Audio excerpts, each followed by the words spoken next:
One finger progress.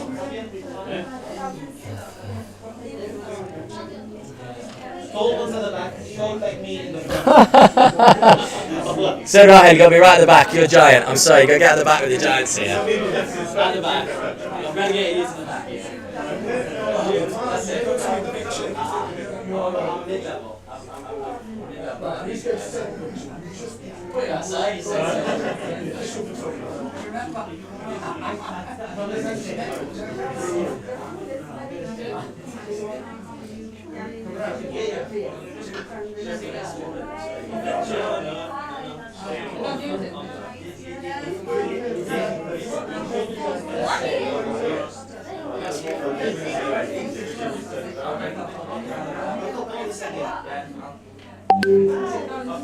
I'm a bit tall. I can start. So the camera. The center. Yeah, absolutely. Perfect.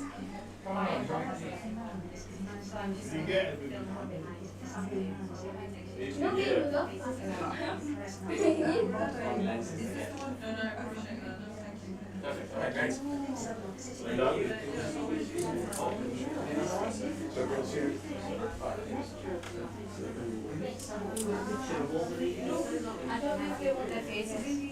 Well done, mate. Are you okay for?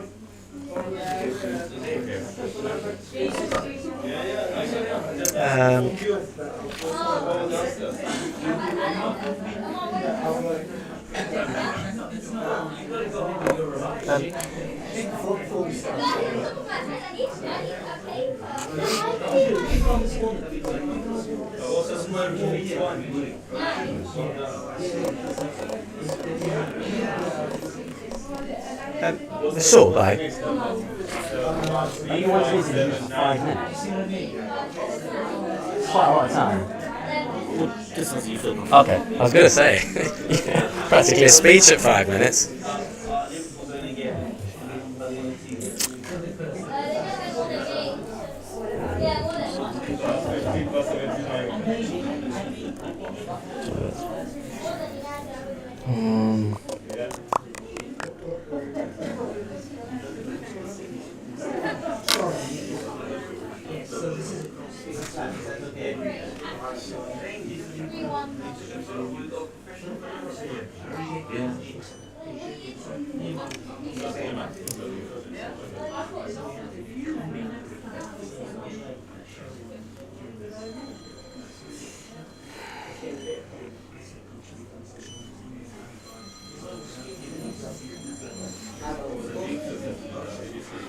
Good.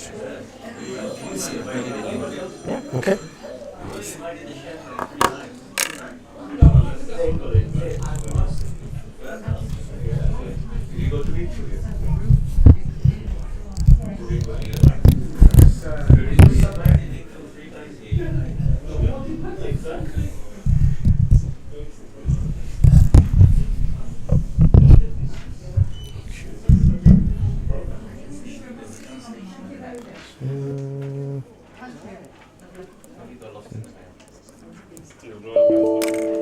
Please.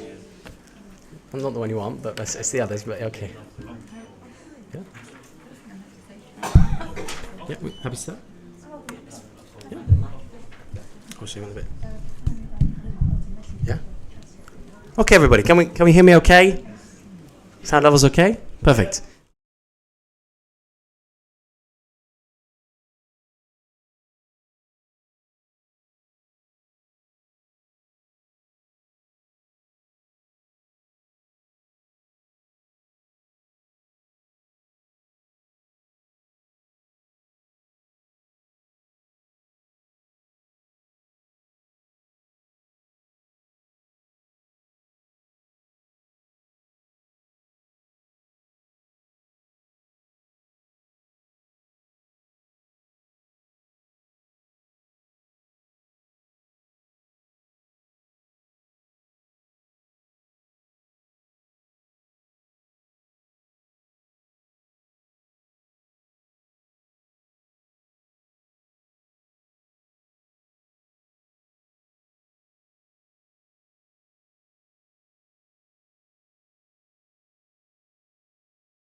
some reflections on those, and a keynote speech by the resident imam here, Sheikh Jafar.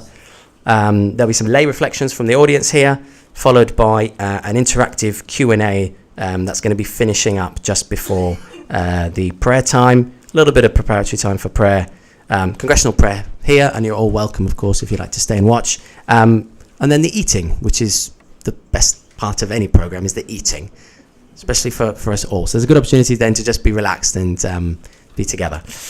We do have a couple of special guests. Of course, we have Councillor Dan Cohen. We're very pleased to have from the BBC Nasser Hanif, as well as Kaniza Khan joining us from Look North. She's doing a series of pieces for reflections, and she's also still Near Neighbours coordinator.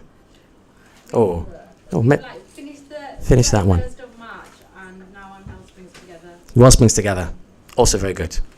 We just have a professional photographer going around that's going to be taking some photos. So if there's any of you that are uncomfortable with photos, please just flag it up to the photographer and she'll be happy not to take photos of you.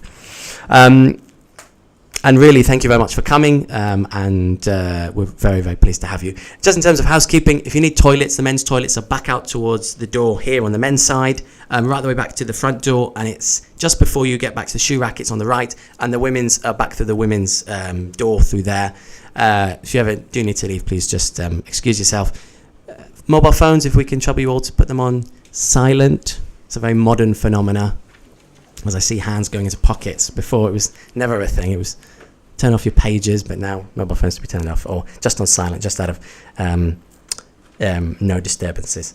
And I think with that, we'd like to welcome our esteemed president of the mosque here, Rasul, to give his introductory welcomes.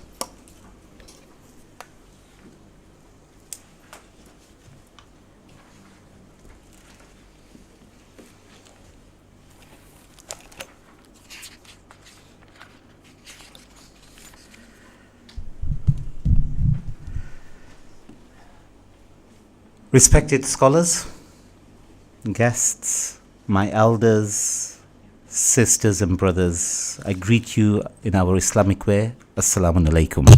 Peace be upon you all. For those of you who don't know me, my name is Rasul Bamani, and on behalf of the Baab-Ul-Ilm community, I would like to welcome you all to the Baabulilm Islamic Center for our annual Interfaith iftar. I think it's been over 2 years, 2019, when I've seen some of the faces when we last had this gathering. The world has changed since we last met. When I consider the world in which we live in, every day I'm greeted with the same themes of conflict. Whether it's in Ukraine, Ethiopia, South Sudan, Syria, Yemen, or Palestine. Violence against our fellow human beings has become a norm in our world.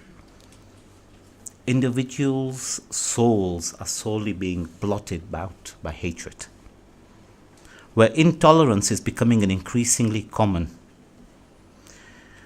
We as a community, or we as a world, as a society, are losing sight of the underlying humanity that connects us all as a single human family due to our disregard for our human beings. Education is more vital than ever before in the environment I've just mentioned.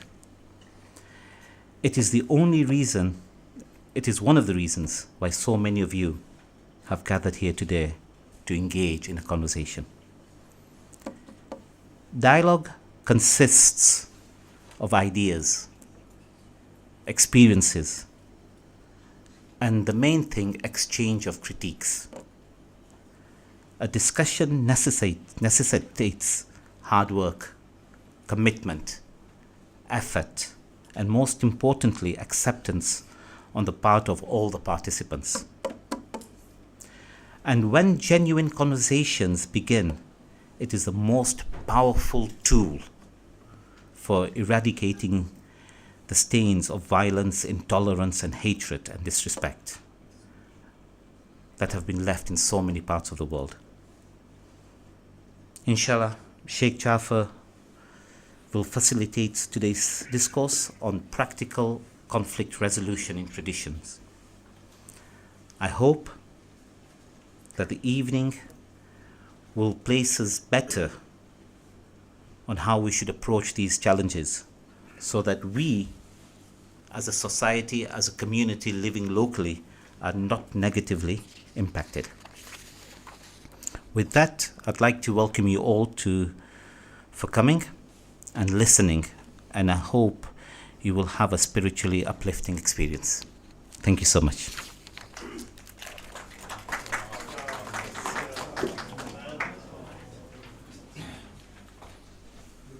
Okay, thank you so much, Rasul, for your insightful introductions. Just because Councillor Cohen has a separate engagement, we're going to invite him on to give some introductory reflections. Of course, very privileged to have you as the councillor for Woodley and the area. So if we'd like to invite you to continue tonight's event.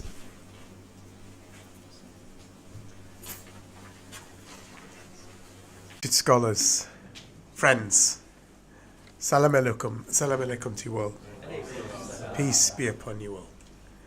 Or as we say, shalom aleichem, which means exactly the same thing.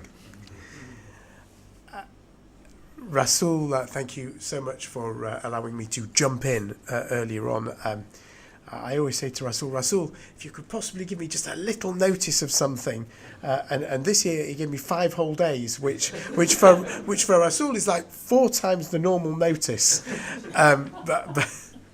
But we are at quite a chaotic time at the moment, so unfortunately but there was no way I could possibly not be here tonight. I said to Rasul a couple of years ago, in many ways this feels like my mosque. Rasul has always made sure that the community of the Bab opens its doors, not just to always have iftar at some point when we're able, but the number of times over the years that Rasul has made sure, and the community here have made sure, that the community has been able to come to learn with you, to study with you, to learn from you, and hopefully that's a two-way street. Something that's always made me so proud that the Baabulilm is here in the heart of this ward. It's a real jewel in the crown of this ward, and something I'm so proud to have here within our community. Tomorrow is a sad day within the Jewish faith. It is Yom HaShoah tomorrow. It is the day we remember those that were murdered during the Nazi Holocaust. And why do I mention that tonight on what is a joyous occasion? I mention it because events like tonight are the precise way we make sure that things like that do not happen again. When we learn from each other and with each other, we build tolerance. When we know how our brothers and sisters pray, learn, experience life, we understand the mutual humanity in each and every one of us. There's no secret I'm an Orthodox Jew. I may have slightly different prayers, but it's the same Allah. It's the same God. There is so much more that we have in common than divides us. So thank you for allowing me to speak very briefly this evening. Thank you for once again opening your doors for this hugely important iftar. And please God, next year it would be my honour to join you again. And next year, I'm going to ring Rasul and say, when is it? Thank you all so much. Thank you.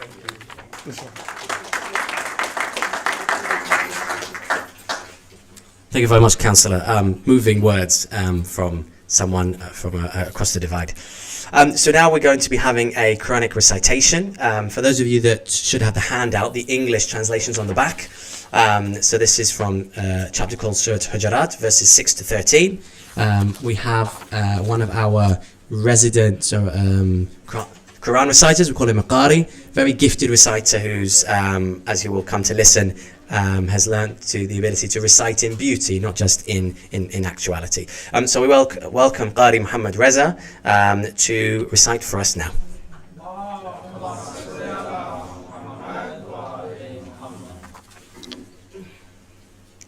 السلام عليكم ورحمة الله.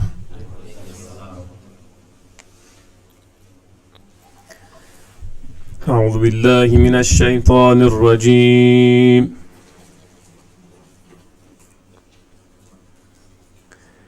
بسم الله الرحمن الرحيم.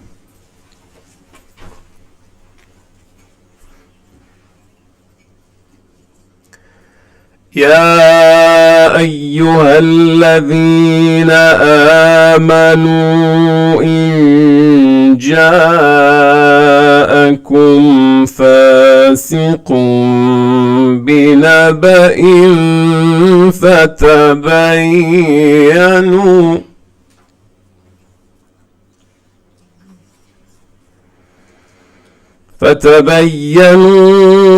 أن تصيبوا قوما بجهالة فتصبحوا على ما فعلتم نادمين.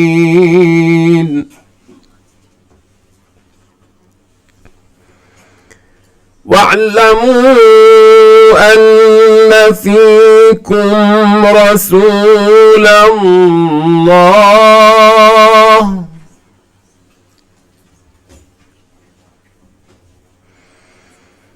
لو يطيعكم في كثير من الأمر لعنتم ولكن الله حبب إليكم الإيمان وزينه في قلوبكم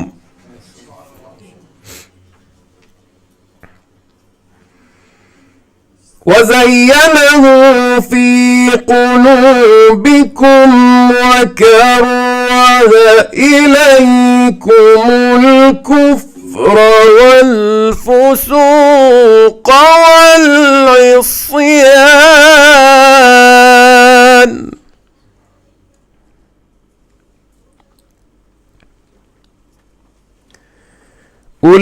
أولئك هم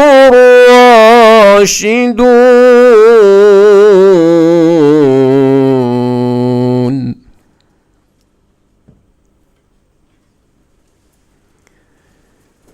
فضلا من الله ونعمة والله عليم حكيم.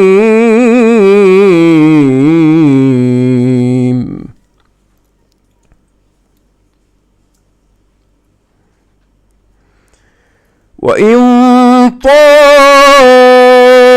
طائفتان من المؤمنين اقتتلوا فأصلحوا بينهما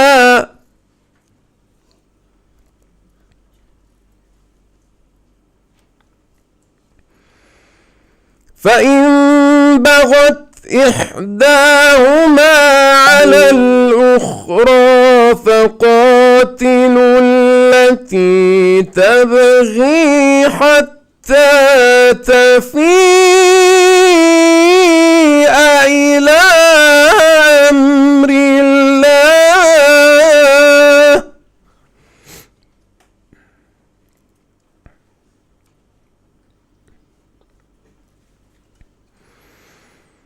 فإن فاءت فأصلحوا بينهما بالعدل وأقسطوا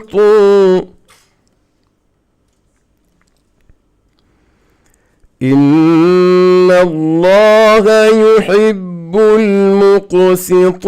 المقسطين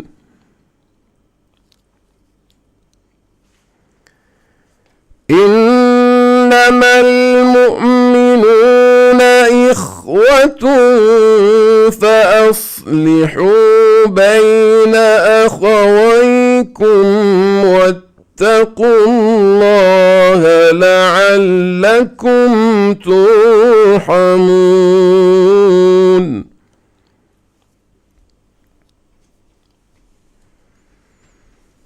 يا أيها الذين آمنوا لا يسخر قوم من قوم عسى أن يكونوا خيرا منهم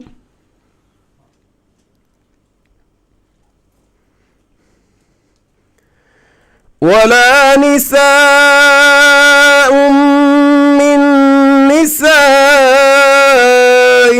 عسى أن يكن خيرا منهن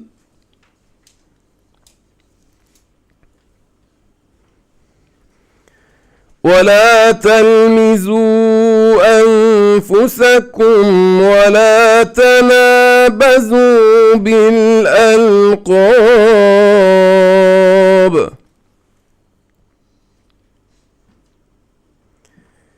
بئس الاسم الفسوق بعد الإيمان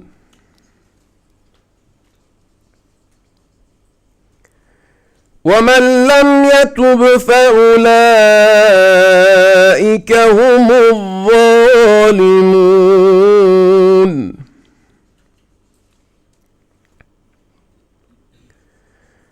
يا أيها الذين آمنوا اجتنبوا كثيرا من الظن إن بعض الظن إثم ولا تجسسوا ولا يغتب بعضكم بعضا أيحب أحدكم أن يأكل لحم أخيه ميتا فكرهتموه واتقوا الله إن الله تواب رحيم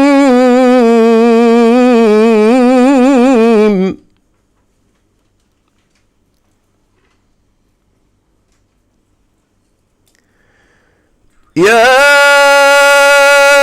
أيها الناس إنا خلقناكم من ذكر وأنثى وجعلناكم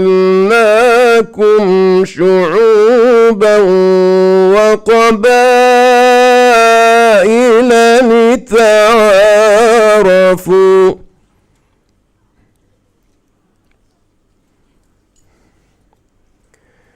إن أكرمكم عند الله أتقاكم إن الله عليم خبير صدق الله العلي العظيم.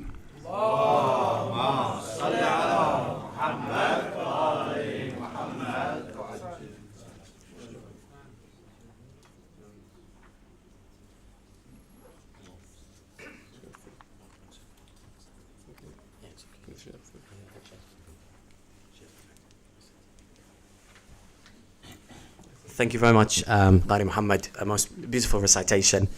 You may have also noticed a couple of Muslim-centric idiosyncrasies there. which the particular one that was recited. So when Muslims are very happy, similar to how certain people say Hail Mary, Muslims will say Allahumma salli ala Muhammad wa ala Muhammad, which means, oh God bless Prophet Muhammad and his family. So it's a very Muslim-centric idiosyncrasy. I'm sure you will hear more of them. And please feel free to ask if you're wondering what we seem to be speaking in a code. It's just very happy when we hear a nice recitation of the Quran.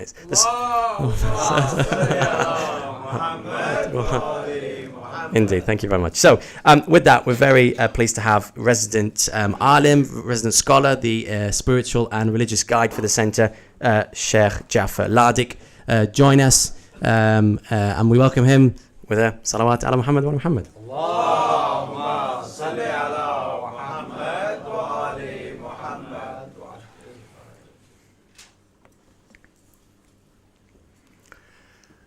I begin in the name of God, the most kind and the most merciful. May His choicest blessings be upon all of His prophets, and especially upon Muhammad, the seal of His prophets, and his holy progeny. My respected brothers and sisters and dear guests, Assalamu alaikum jami'an wa rahmatullahi wa barakatuh.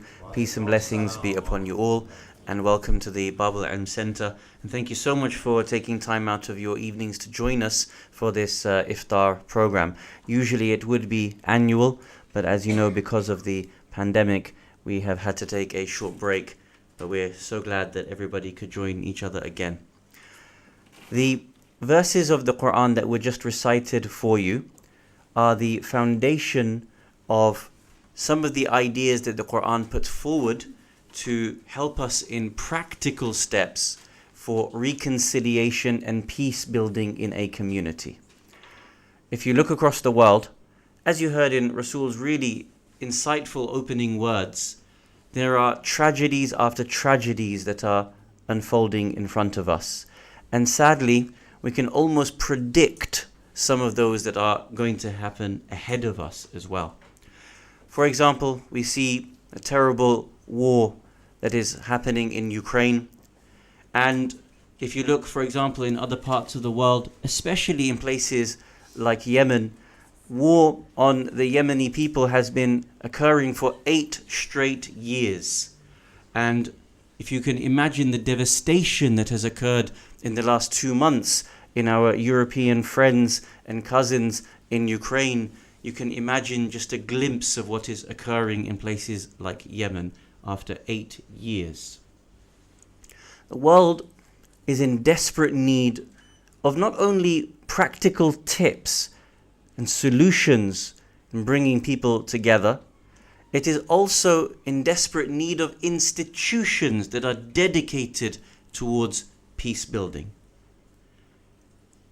That can only happen if you and I are dedicated to peace building, if you and I live a life that has the ability to break down the walls that people so assiduously create for us, and if we actually do more to bring about peace and love and reconciliation than those who seem to be able to destroy it.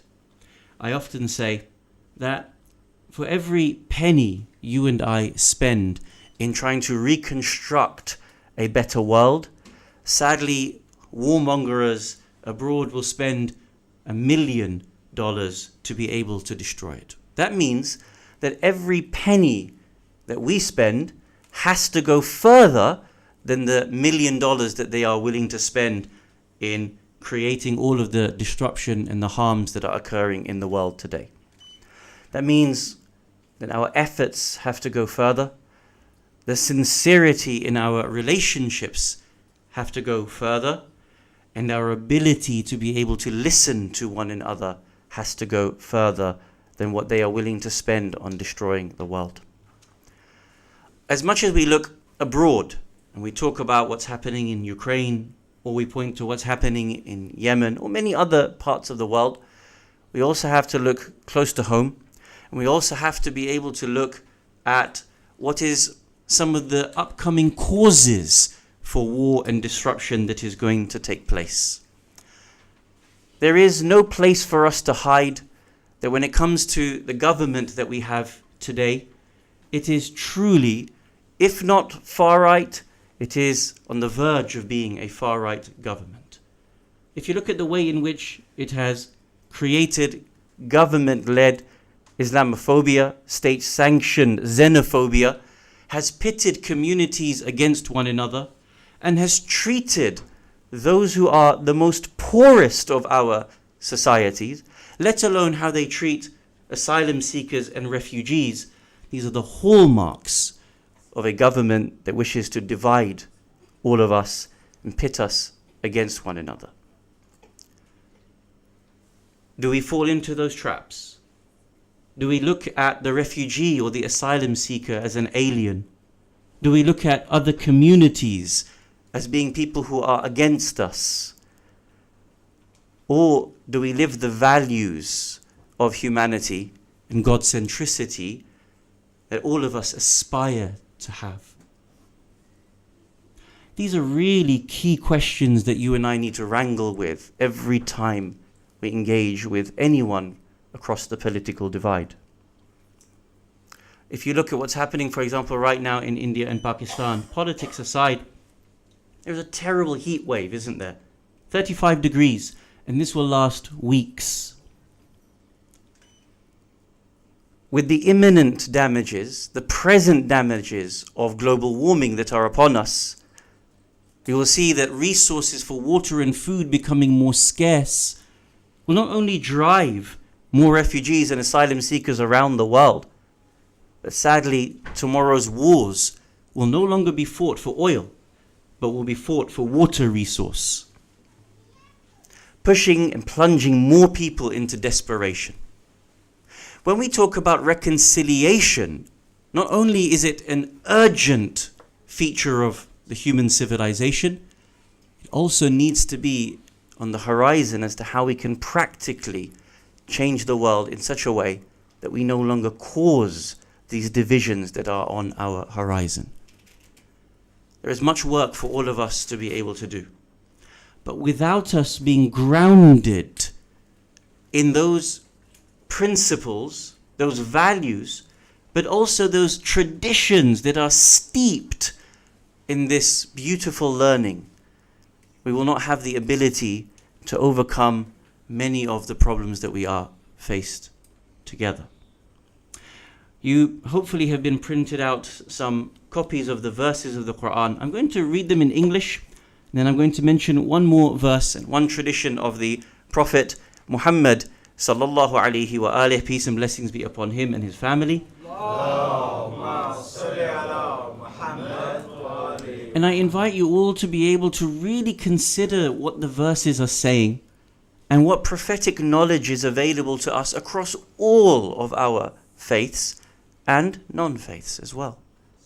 And how we adopt these into our own lives and how they become a means for us to be able to look at another human being and whatever the difficulty we have with them, it is a mean for us to embrace one another as each of us deserve to be embraced under the banner of humanity at large.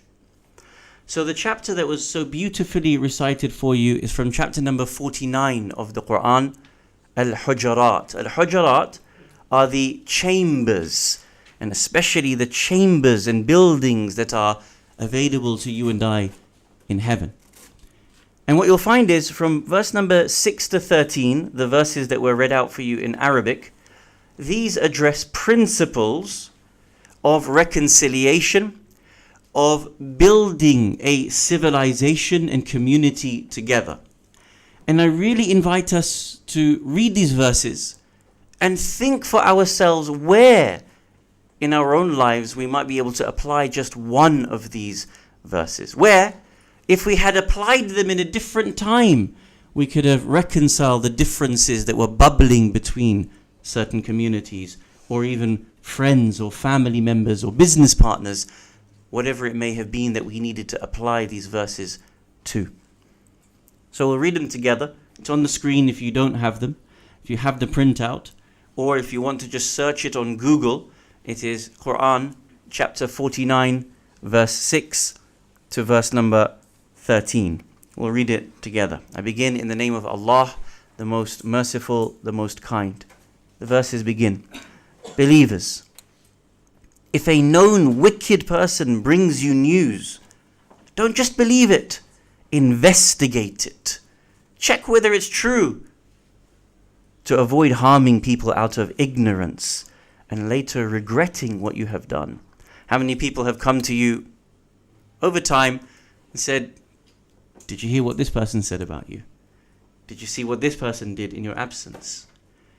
Knowing the character of the person, we are obliged to be able to check and verify whether these things are true or not. How much harm and fighting we could have avoided if we just investigated first. Be aware that God's messenger is amongst you. Had he obeyed you in many things, you would suffer hardship.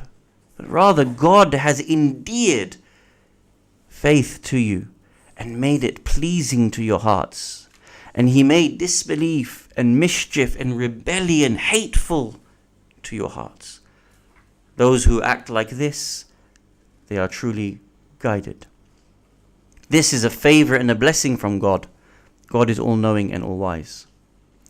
If two groups of believers, now that doesn't mean just believers, it's addressing anyone in humanity, but at the time of the revelation there were two groups of believers fighting, which I'll come on to shortly.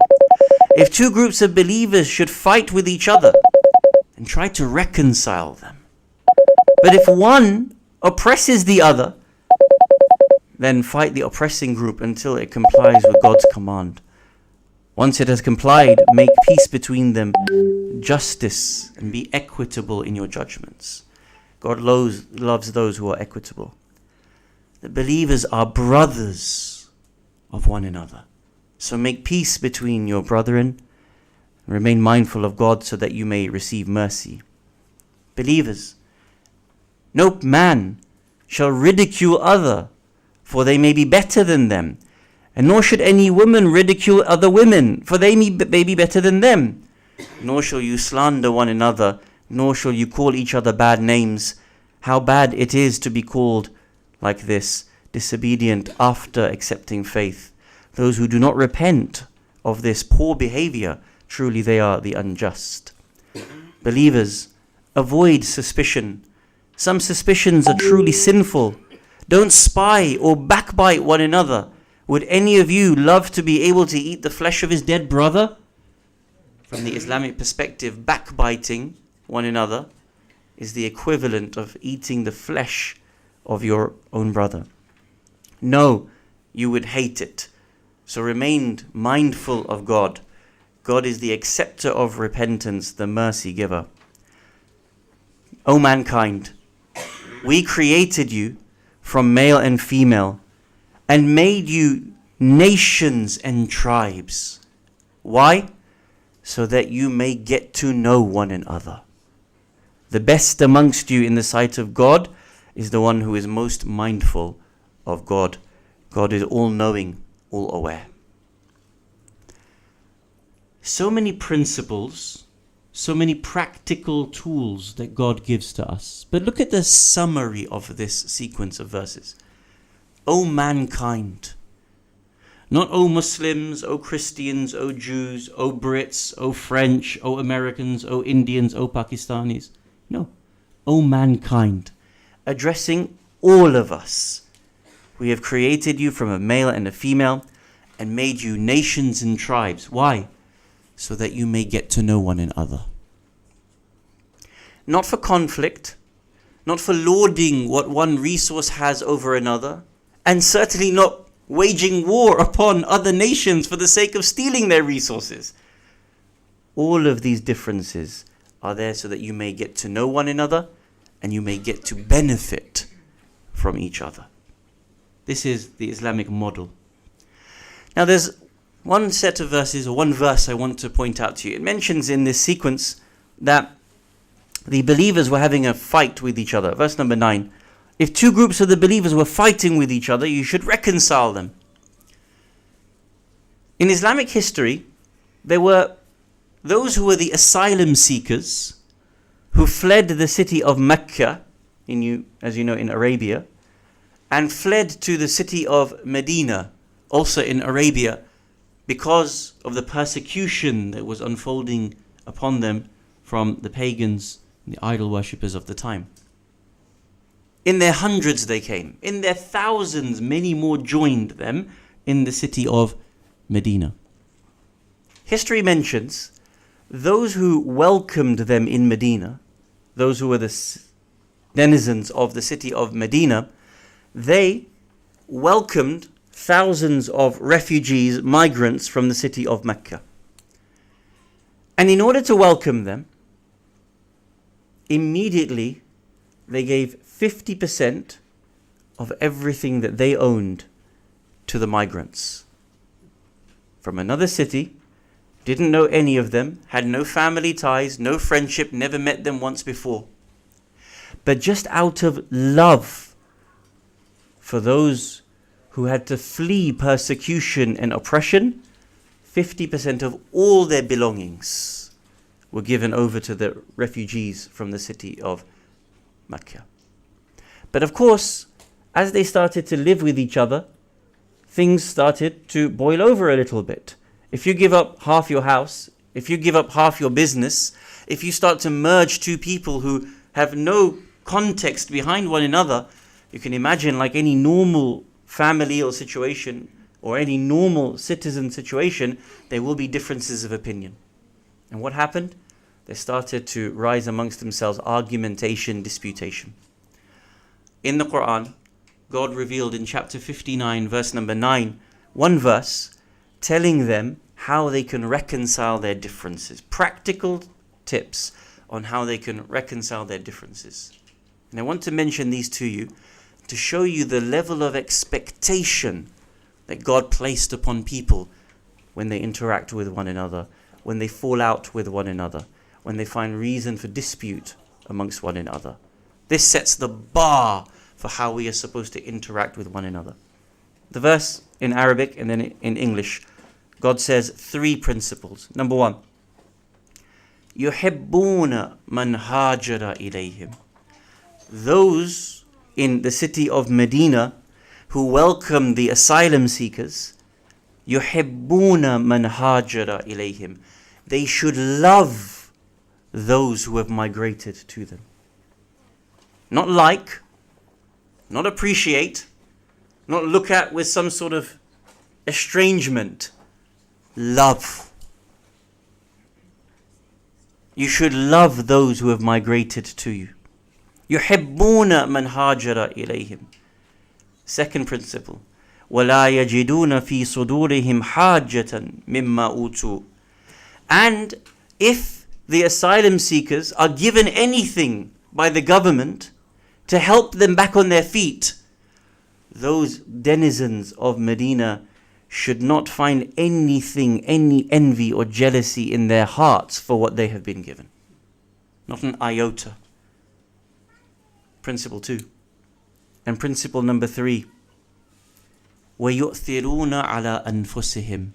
And they, the denizens of Medina, should still prefer the asylum seekers over their own selves. Not only have you already given up 50% of all your belongings upon their arrival, not only should you not desire anything that is given to them to help them, but even if you find means, go out of your way even further to be able to help them. This quashed the bubbling fights that were occurring in the city of Medina between two rivalrous groups and allowed the Muslim community to spread. Now, the reason why I mention these verses to you is to show you the way the Quran provides us with this roadmap towards peace building, reconciliation, and love for one another. To those of you who are Muslim in this crowd, it may be that you've heard these verses before, it may be the first time you are hearing them.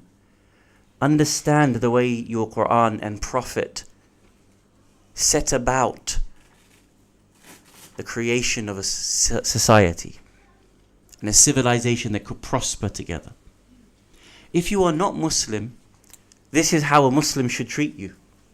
Whether you are welcomed for an iftar event like tonight, whether we see you in the street, or whether there is a difference of opinion between us. And if you ever see a Muslim not treating you this way, point to them these verses and show them the standard of expectations that they have towards humanity. We need to rebuild our world. We don't have much time left. When it comes to the types of weapons that people have available to them, when it comes to the upcoming trials, global warming and displacement, when it comes to the growth of the numbers in civilization, currently from 7 billion to what we're expecting is 10 billion human beings by the middle of this century. If we don't start fighting for human rights, if we don't really start putting in to preservation the values that we have, I fear that we will lose them altogether. The time was not now, the time was yesterday. For all of us here in this room, we need to find a means of reconciliation and moving forward together under the banner of humanity. I hope this discussion has been of benefit to you. And after Sayyid comes up, if you have any questions about these verses or anything else that the Muslim community does or believes in, especially in the month of Ramadan, whether it be now or later on, I hope to be able to be of benefit to you. Thank you very much for your time. Wassalamu alaikum jami'an wa rahmatullahi wa barakatuh. Peace and blessings be upon you all.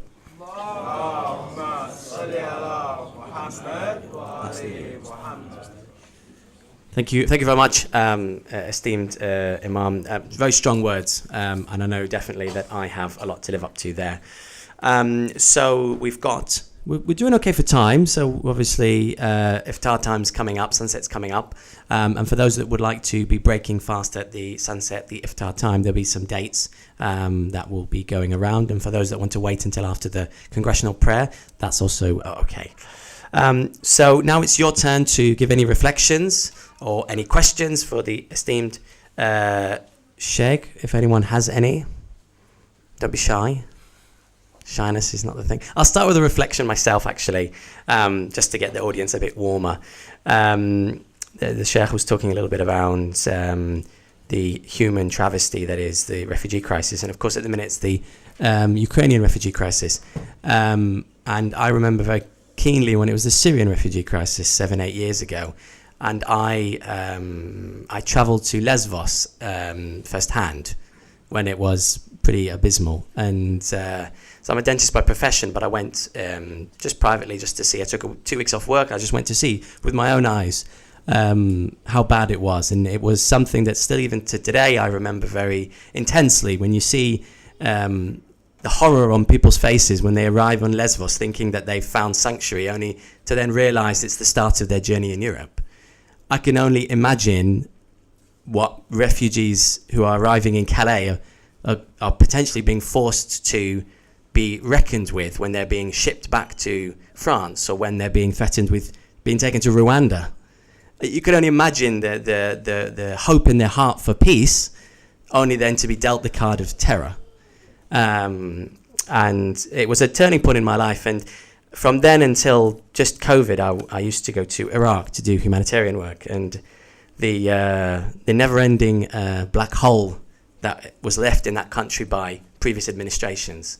That I think the word to say that for every penny that you give, you're fighting against £1 million or dollars is not an underestimation. For whatever you give in Iraq, whatever we've ever given Iraq is a drop in the ocean because the country has never had a chance to heal in 20 years. So a little reflection for myself. So thank you for your inspiring words. I hope myself to live up to these words in the near future. Reflections or questions from the audience, maybe? One question, Sheikh, thank you for the lecture. As you mentioned in one of the Quran verses, that Medina people, they open out it for Makkah people and they give 50% for everything that belongs to land, home, everything. I know the Quran is not for one time, for every time. But how we can apply this situation nowadays, that much open-hearted, give 50% to any asylum seeker or any community? I'll repeat the question, if you don't mind, just for everyone to hear it on the mic. So we mentioned that in Islamic history it is most famous that when the asylum seekers of Mecca arrived in the city of Medina, the citizens of Medina divided all of their wealth into 50%. 50 for themselves, 50 for those who were arriving as refugees. And the question is, how can we live up to that, be expected to do that in our own times? The first thing is, God does not ask from us more than is within our capacity. And each and every one of us has our own ability and has our own understanding of our own situation and what we are trying to achieve with our own income and finances. It is not about the quantity, it is about the sincerity of what they did. Had they give 20% or 80%, it was not important. The number was not important. But they saw their fellow brethren as being so much part and parcel of their own lives that they imagined that whatever they had lost by leaving and fleeing their homes, they could give half in order to make sure that there was equality between these two groups. Because if there was disparity between these two groups, you could not forge a burgeoning civilization between them. And that's why 50% at that time was so important as a figure, significantly. For you and I, we need to think more at two levels. There is the governmental infrastructure level that needs to be able to reach out to people across the world. And so we need to be able to support parties that have humanity at the core of their policies. And number two, ourselves as individuals and institutions, that we can reach out to people and to help rebuild their lives. Imagine a person has now managed to come from Ukraine, as an example, or Syria, or Yemen, wherever it may be, Eritrea, wherever it may be. In this community, sitting in front of me, there are, for example, 100 people. If every one of us gave a little bit, it would be enough to rebuild that person's life, enough to be able to give them such a welcomed start back in their life. And sometimes, what they don't need is finances. What they need is our time. What they need is our love and effort. What they need is for us to be able to pick up the phone, to go around and actually do something that, whilst they're still learning where their feet are, where to be able to get something from, how to be able to hang something because they don't have the tools, whatever it may be. So when we're trying to help people from different backgrounds, we need to think widely about how we can assist them. I would say the story of 50% is good in its context, but you and I need to think about our own context and how we apply that into our own time. Thank you, Ron. Thank you.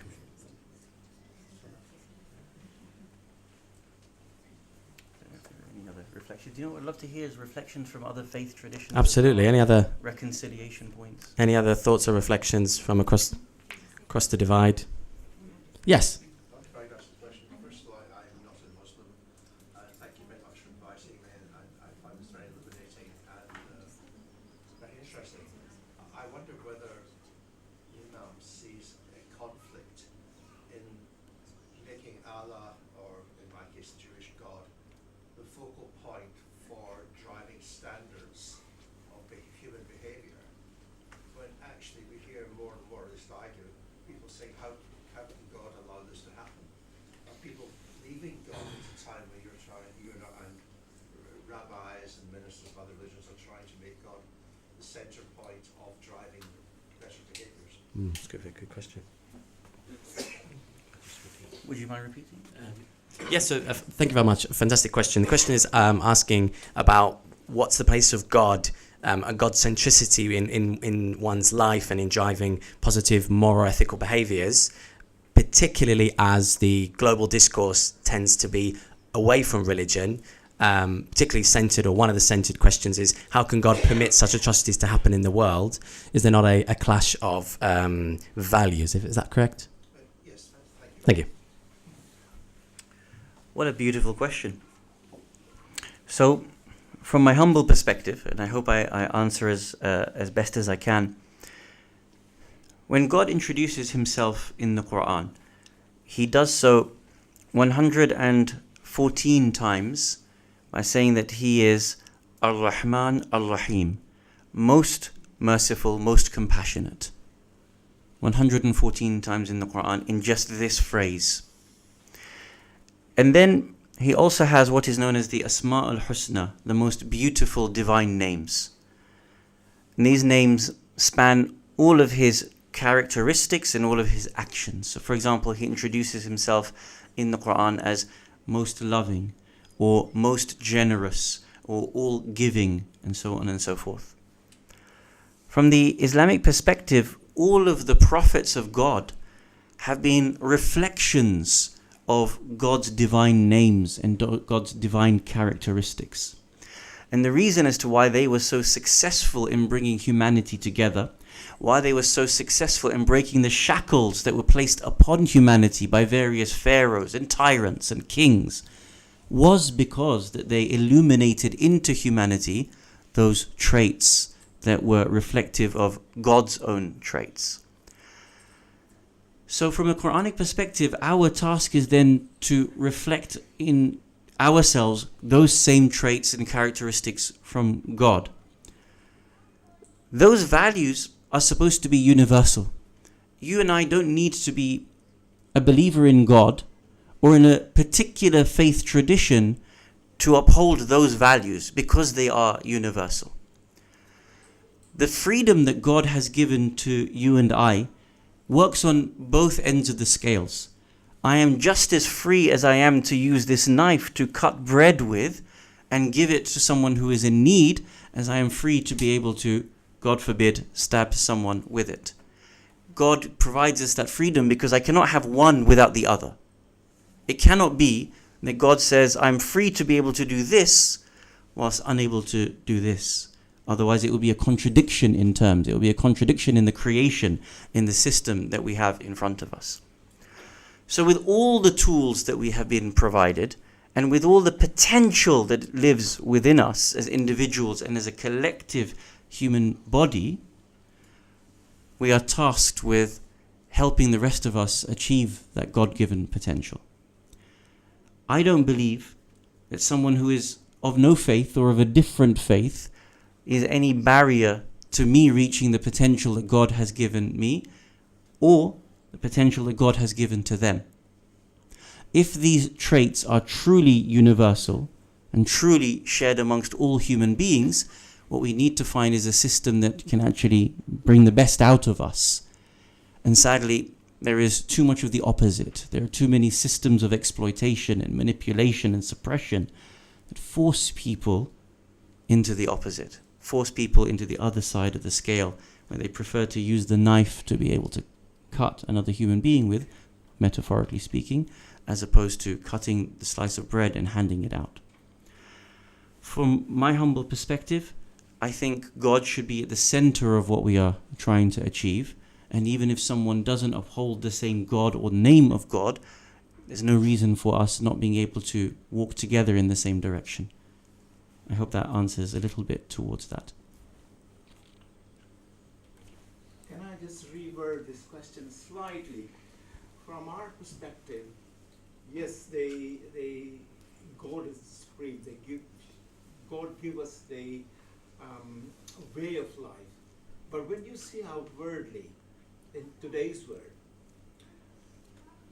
what appears to be, God forbid, that shaitan is much more powerful than the God. And how can you overcome that perception within the humanity? I see a lot of evil taking place while I try to be what what the Quranic verses have said. But that's the perception comes through by looking at the word outwardly. Am I trying to reword your question? Right. But that's what it looks like to us. It's a very powerful intervention there. That at an apparent level, Satan seems to be winning the battle, so to speak. I'm going to humbly disagree. I will say that there are more of us than there are of them. The only difference is that they They are united in their evil and exploitation. We are divided in our goodness. Well, I would agree. That's the only difference I see. But why then God intervene to unite us? You, my friend, you are God's hand on earth. Right? When we say, why doesn't God intervene? God is waiting for us to intervene. God has sent his messengers. God has sent his books. God has sent his revelation. There is no more of it to come. He has now invited us to apply it. And he has invited us to look past the otherization, the othering that we do of one another, and to actually become united. Yeah, so what you're saying is the people who are applying are less than those who are not applying. But they're applying themselves very well. Yeah, that's what They are fantastic at applying themselves. And that's why I said their $1 million is a bomb. But for you and I to raise $1 million to rebuild those houses that they destroyed, it's difficult for us. We don't have that. That's why our penny has to go further than their $1 million. And the only way we can do it is events like this, where we reconcile our differences and we move beyond it. Yeah?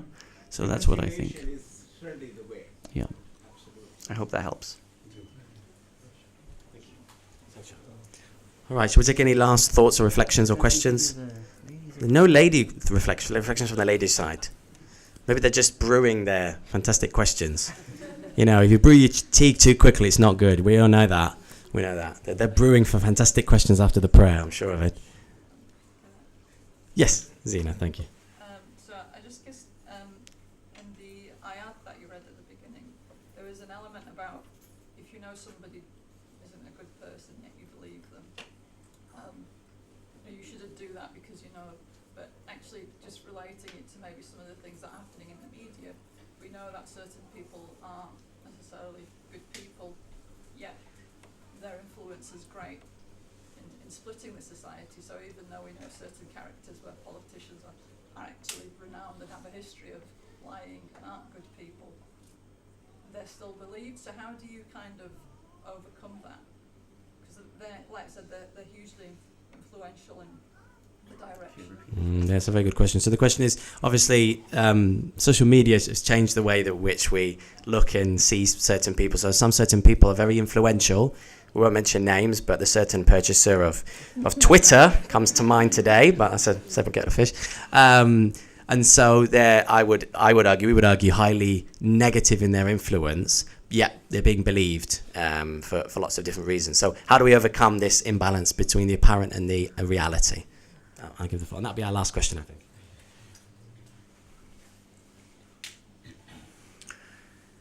From the political perspective, we have reached a point where we live in what's known as a post-truth society. What is a post-truth society? A post-truth society is that people in society either no longer value truth, or there is so many lies spread in a society that we can no longer tell the difference between truth and lies. I can't think of a civilization in human history that has lived under this particular guise of being a post-truth society. The most important social currency that we use between us is truth. If I say something here and you fundamentally cannot believe what I have to say, then our entire gathering breaks down. If you do not trust what I have to tell you, there cannot be any means of reconciliation or moving forward between us. And as the sister rightly said, we have certain people at the forefront of our civilization and societies that are the epitome, the human manifestation of falsehood, lying. Donald Trump, as an example. I can't remember the number. It was like there was a ticker that went along, and it got to a point where whilst he was in office, just in office, he had reached 10,000, what they would call mistruths, because it has to be politically sanitized, right? 10,000 lies public lie. How much do you have to talk, let alone speak lies whilst you are in the public eye? But people tolerated it. People bought it. People tried to buy it again. This is a big problem in our civilization. Aside from obviously having to ground ourselves in truth so that we have the ability to recognize falsehood, we need as a society, as a community, to sit together and hear out one another. And what is driving a person to so readily be lied to and accept someone's lies? What is driving that person that wants them to eat up the lies that they are being told in a society? What is sitting within them, that weakness that is occurring? We need good people who are the manifestation of truth and honor, whereby when they stand in the public platform and are in the public eye, the difference between these two sets of people is so readily seen that it makes it impossible for people to go in the other direction. If you take a certain individual, I'll give you an example, Nigel Farage, for example. Take away his singular rhetoric regarding foreigners, refugees, whatever you want to label them as. What does this human being have to offer you? What does he have to offer society? What was his plan to make Britain better? Yet 15% of this country voted for him. 15%. And in order to be able to get into government, the current government had to be able to appeal to this 15% in order to be able to pocket them. It requires us to be better and to be so outstanding as human beings, to be able to shine through our values, that it becomes untenable for us to see another group having their position. It's not easy. Yesterday, 2 days ago in France, 40% of the electorate voted for a far-right government, or potentially a far-right government. Just think about that. That's on our doorstep. That's just a few miles from us. That's the closest nation that we have to us. 40%. It lives in front of us. And unless we sit with our friends, with our neighbors, unless we invite them into the mosques, into the synagogues, into the churches, unless we actually are willing to become prophetic within our own selves, the same way those prophetic figures overcame their enemies, overcame their interlocutors, overcame their antagonizers, I fear that we will only slide closer and closer to what France has become. I'll repeat that. Unless you become prophetic in the same way that prophets were prophetic, and learn how to be able to sit with those who are your antagonizers, or those of difference of opinion, we will slide. I'll conclude with a narration from the Prophet Muhammad, peace and blessings be upon him and his family. Listen to this narration and see prophetic wisdom. Where are you going to find it today? He says, none of you will enter into paradise until you believe. And none of you will believe until you love one another. His companions asked him, O Messenger of God, what does it mean to love one another? He responded by saying, Afshu bis salam, spread peace amongst yourselves. It's not a difficult task, but we have to become prophetic in ourselves, and then we will be able to spread that, God willing. Thank you very much. I look forward to breaking bread with you this evening. Shortly we'll have the prayer, and I will just take 1 minute there to be able to explain what we do in the prayer. And if anyone has any questions afterwards, feel free to come and ask, or anyone else I'm sure will be able to answer. Thank you very much for your time.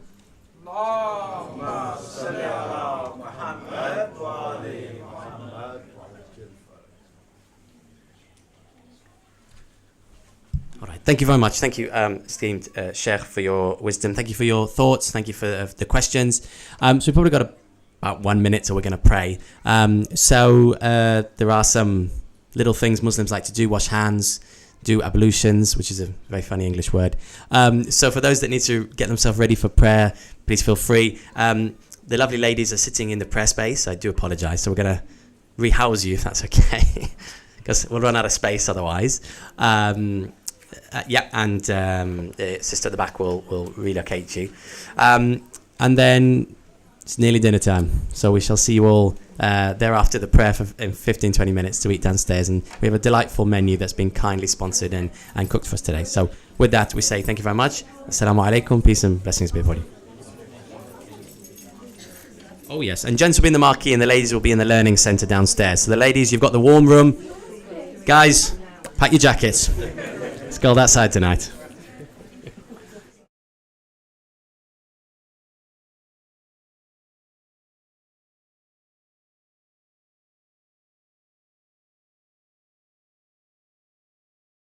you